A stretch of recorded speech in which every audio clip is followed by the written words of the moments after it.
Florida Atlantic lost in the NCAA tournament, meaning that the Louisville Cardinals are now on the clock. When will a hire be made? I'm going to explain why I believe it will be before next Wednesday. That said, let's get right on into the show. You are Locked On Louisville, your daily podcast on the Louisville Cardinals.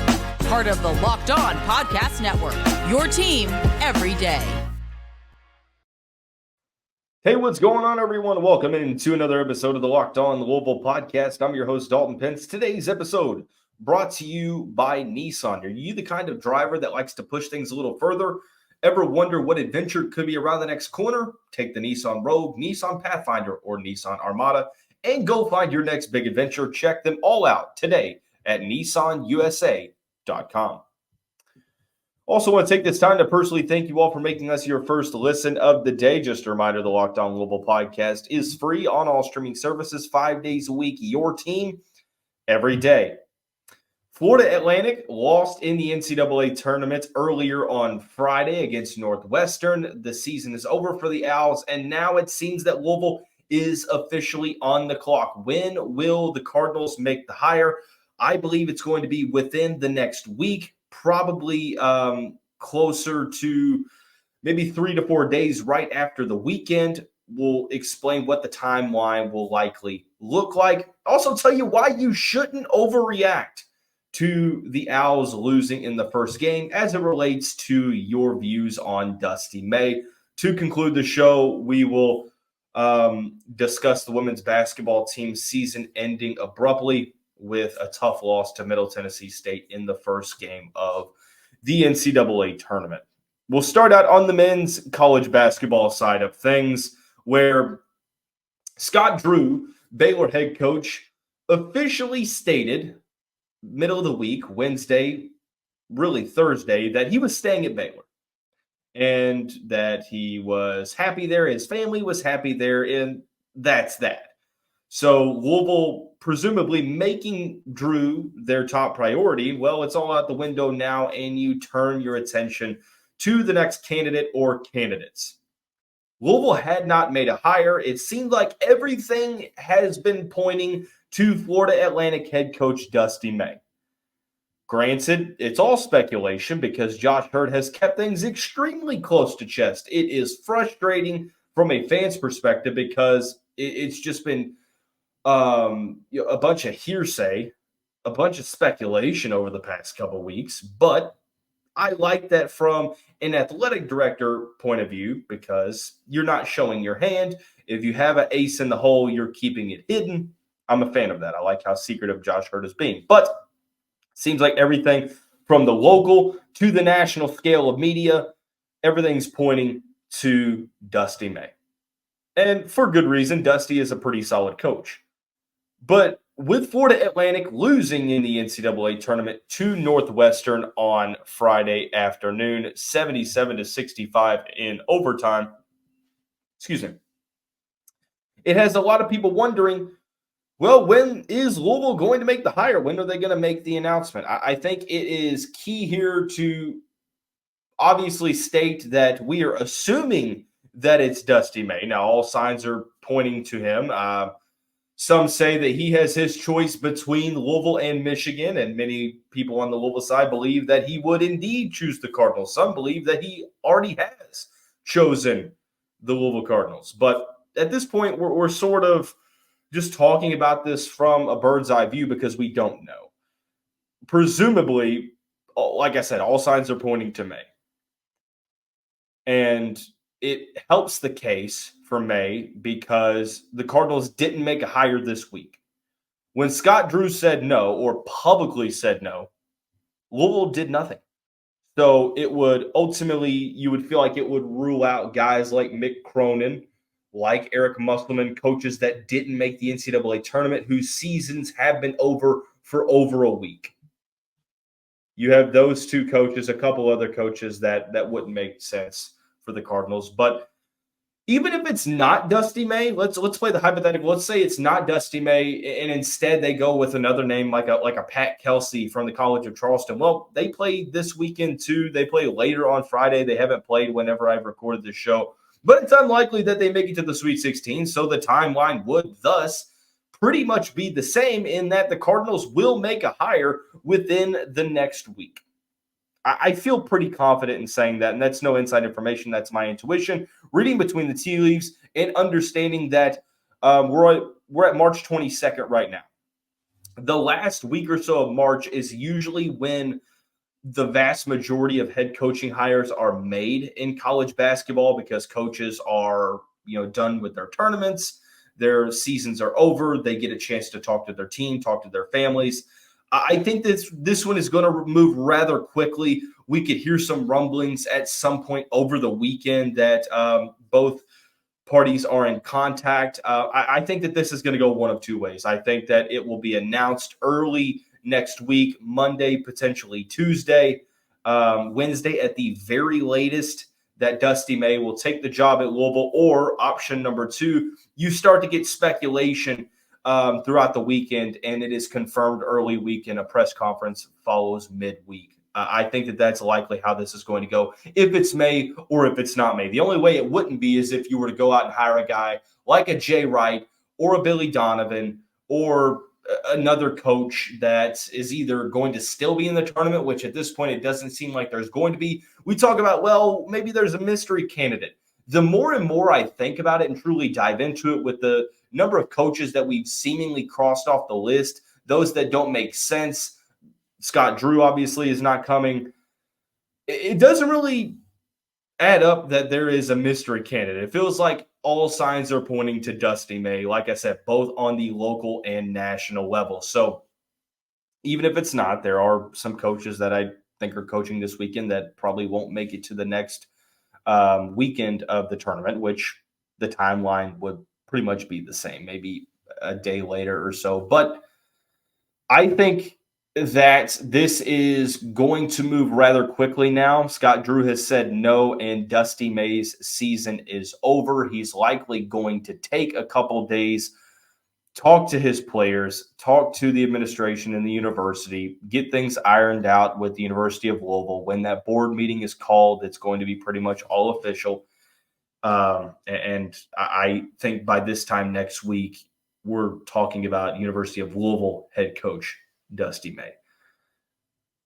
Ultimately, for me, it would make sense because there is an urgency to make the hire. Louisville's not going to sit on their hands any longer because you don't have the luxury of doing so. The transfer portal opened up last Monday. There are some big-time players in the portal. There will continue to be portal entries. It is of the utmost importance that you get a coach into the program to where he can start recruiting and build his roster. That was one of the biggest gripes with Kenny Payne, is that he did things on his time at Louisville back in the spring of 2022.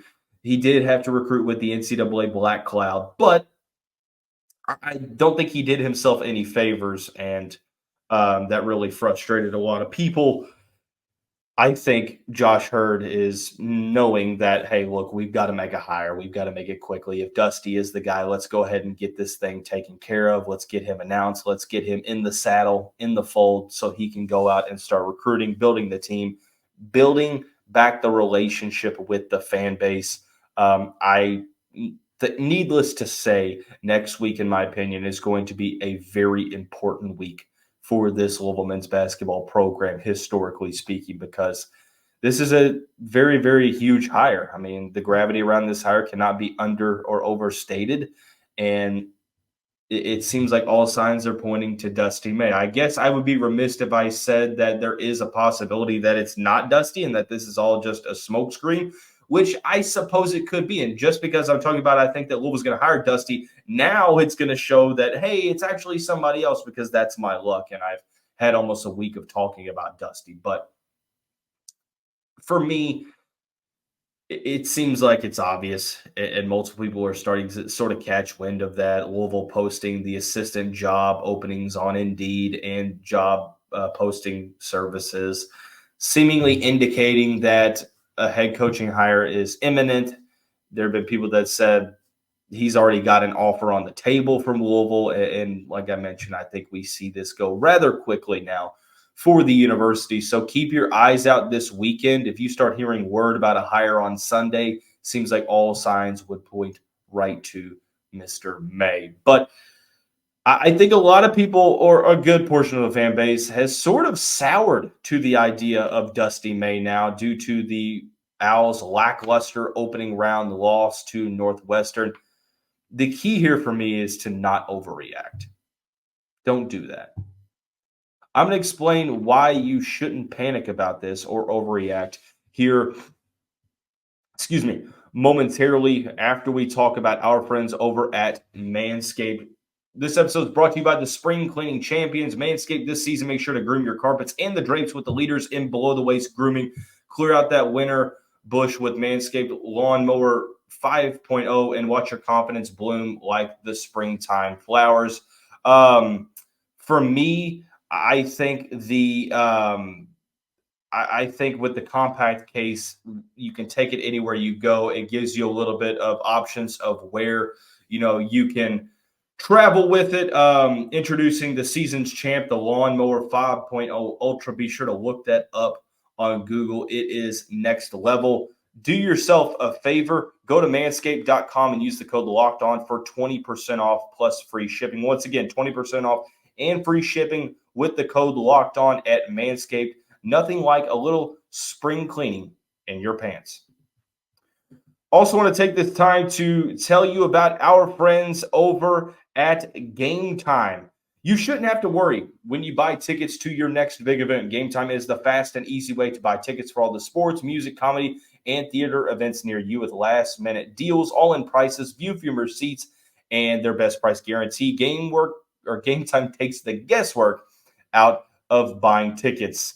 See the view from your seat before you buy so you know exactly what to expect when you arrive. For me, I actually got tickets to the Drake and J. Cole concert in Lexington on Game Time and got them probably about 3 weeks ahead of time and got great seats. It was exactly what I was expecting. I got to see the view early on, and I checked up until the day there were no tickets in the same section for less, or I would have got my money in that regard. Take the guesswork out of buying tickets with Game Time. Download the Game Time app, create an account, use the code LOCKEDON for $20 off your first purchase. Terms apply. Again, create an account, redeem the code LOCKEDON for $20 off. Download Game Time today. Last minute tickets, lowest price guaranteed. Cardinal fans, thanks again for making Locked On Louisville your first listen of the day. Are you watching Fox Sports or ESPN on your TV all day?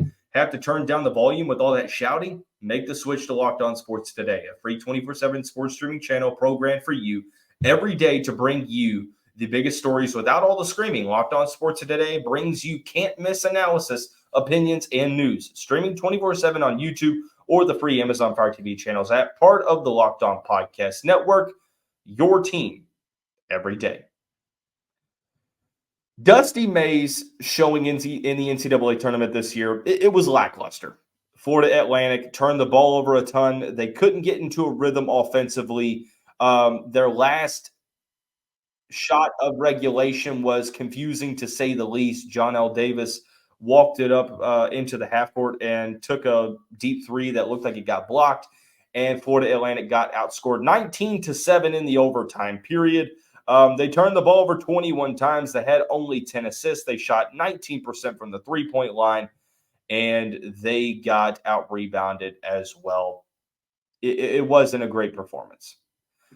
But for me, what I tweeted out actually a couple times is that I'm not going to let one game take away my thoughts on Dusty May. Does this game matter? Of course it does. Any type of showing in the NCAA tournament obviously is more significant than a regular season game. There is no doubt about that. But when you hear from a good portion of the fan base who has never watched Florida Atlantic outside of maybe last year in the little Final Four run, or not little Final Four run, the big Final Four run, that's the only other time that they've watched Florida Atlantic. And I can't tell you how many people reached out to me via DM or text that said, I don't see what you see with this offense. You say it's an electric offensive scheme and they can't do anything right. They're turning the ball over a lot. They're missing a ton of shots. This is the coach you all want? Yeah, I think Dusty May would be great here at Louisville. Because number one, if you take a small sample size, any team can have a bad game and it's going to automatically skew your perception of a certain coach if you base your opinion on like one, maybe two, maybe 3 games. I'll be honest with you. I've watched Florida Atlantic a good amount this year just because I'm a huge college basketball junkie. I watch a lot of teams, and Florida Atlantic's a team that offensively, I like watching them play. They play a very exciting brand of offense filled with a ton of motion, resembles the European style basketball. Steve Nash, Amari Stoudemire days in Phoenix, even the innovative Bobby Knight motion offense. It's a fun offense. And I'm watching this game, and I'm watching Florida Atlantic get open looks. Now, the uncharacteristic turning the ball over, that is what it is, unfortunately. It's just a bad performance. Shout out to Northwestern, who was 4th in the Big Ten, a pretty solid 9 seed. I'm not going to overreact due to an 8-9 matchup. But I go back to the offensive side of the ball for Florida Atlantic, especially in that first half. Second half, they got more momentum. The first half, I'm watching them get really good looks because of the motion that created the opportunities. Player attacking space, creating space, made a ton of sense.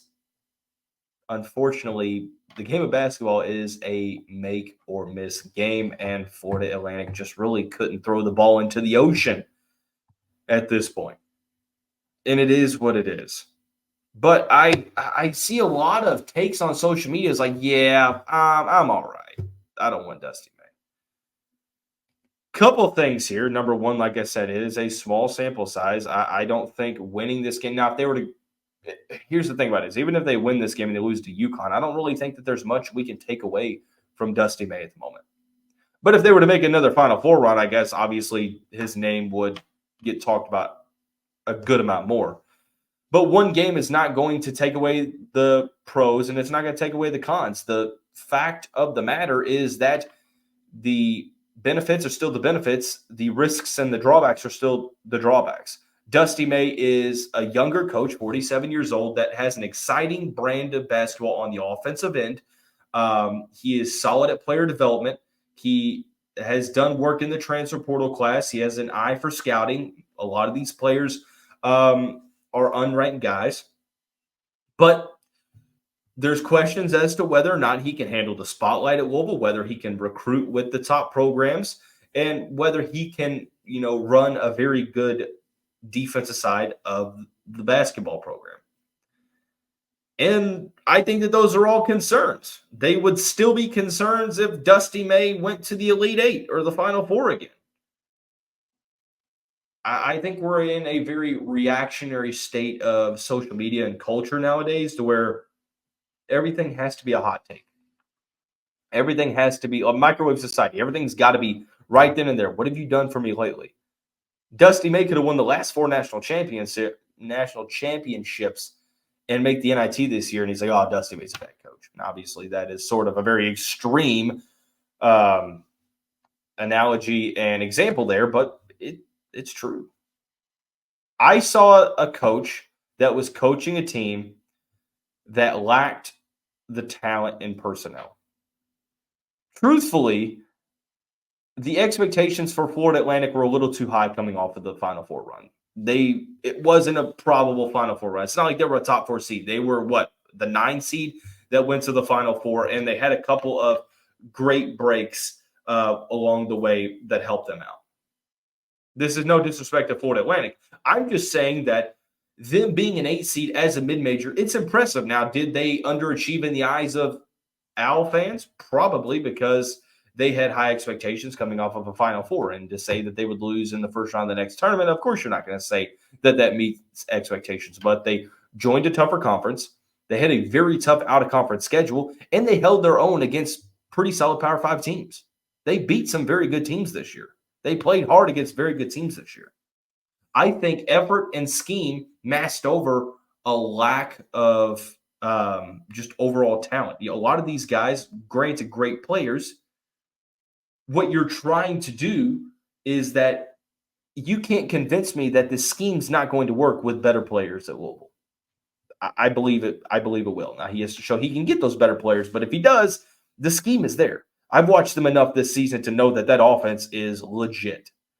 But there are the same concerns, right? I mean, you still have to go out and show that you can handle the pressure, understand the expectations, handle the spotlight, and more. So my key message to the fan base after Florida Atlantic lost is to don't overreact.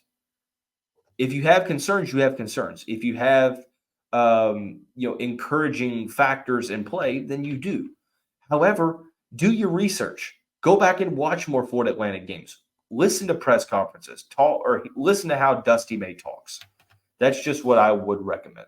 So we'll see what happens here in the upcoming days. But for the conclusion of this Friday edition of the show, we're unfortunately going to explain how the Louisville women's basketball season ended earlier on Friday to Middle Tennessee State. We'll do that after we tell you about our friends and the title sponsor of the show, Nissan.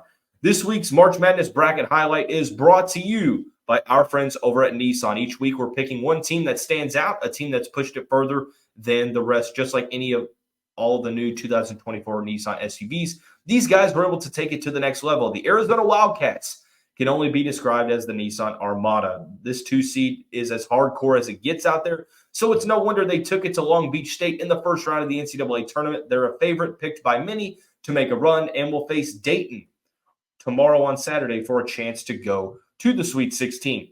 Take the Nissan Rogue, the Nissan Pathfinder, or Nissan Armada and go find your next big adventure. Shop NissanUSA.com. For the first time in Jeff Walls' tenure at Louisville, the Cardinals have been defeated in the first round of the NCAA Tournament. It snapped a streak of NCAA leading 5 straight appearances in the Elite Eight, and I think tied the third most straight Sweet 16 appearances with 6. It was an up and down year for the Cardinals. They came into the tournament as a 6th seed at 24-9, and they opened up with a 16-point lead against Middle Tennessee State after the first quarter, and it seemed like the Cardinals were going to be smooth sailing to another round of 32 appearance. But what happened after the first quarter was Middle Tennessee State winning every single quarter after that. They got closer at halftime. They doubled the Cardinals in points in the third quarter, and they outlasted the Cardinals in the fourth. One thing that pops out to me is overall the turnover to assist ratio, 15 turnovers to 13 assists. That's never a recipe for success. The Blue Raiders also shot 23 more free throws, and for a game that was a 2-point game, I felt like the whistle was just a little bit lopsided. A lot of iffy foul calls were made in the fourth quarter, but ultimately you can't blame officiating. Defense struggled. They didn't do a great job of guarding the 3-point line. Gregory had 24 points for Middle Tennessee State. Leading scorer Savannah Wheeler had 22. 20 of those came in the second half. And overall, it was just a lackluster performance. Louisville sort of seemingly fell asleep at the wheel. For lack of better terms, they got outplayed. And that had been a recurring theme this season, unfortunately, which was very uncharacteristic of a Jeff Walls team.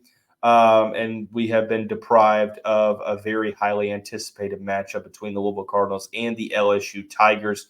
But the season is over. This team will look a lot different next season. A large freshman class coming in. Players will be leaving. Kiki Jefferson, Sydney Taylor, Nina Ricards.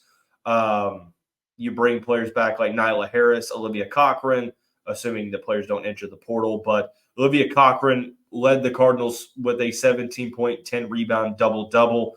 I would expect some players to enter the portal.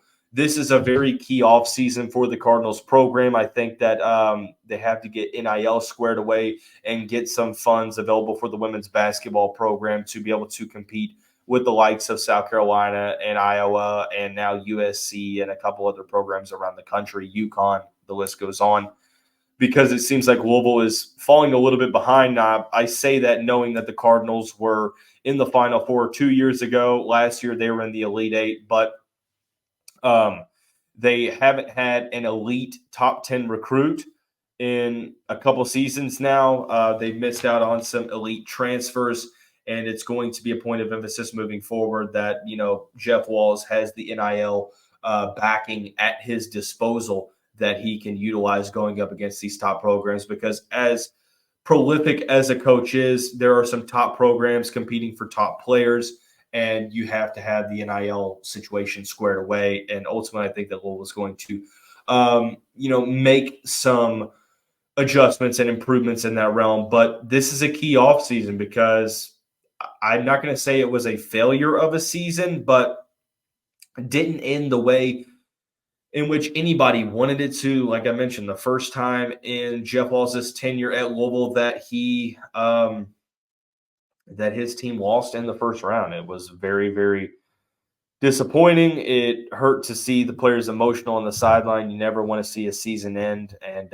it was a season filled with ups and downs. But the Cardinals need to get back to a level to where they are competing very, very heavily, and you're going to have to really zone in and conform to the patterns of the transfer portal and be able to get some elite high school recruits as well. It's a mixture of both. And I think that Jeff Walz obviously knows that. And I'm interested to see what happens this offseason. But this team's going to look a lot different. And ending the season 24-10, they lost to some teams they weren't supposed to. They beat some solid teams as well. Notre Dame, Syracuse, the list goes on. Mississippi, you name it. But they also lost some teams that they really shouldn't have. So, unfortunately, it is what it is. I think that this is probably one of the more key off seasons in the Jeff Walz tenure at Louisville, because it's clear that the work is cut out for them. There are some adjustments that need to be made. Maybe it's a matter of personnel. It seems like this group, although they meshed on the court, there were some issues with effort at times. Offensive cohesion struggled here and there. I think personally Louisville needs to go get a go-to scorer. That was one thing that was missing in close games, is when you needed a bucket. You had a couple. I have a very balanced team, but sometimes when you have that go-to scorer, dare I mention, like Haley Van Lith last season, like Dana Evans in the past, AD, you name it. You name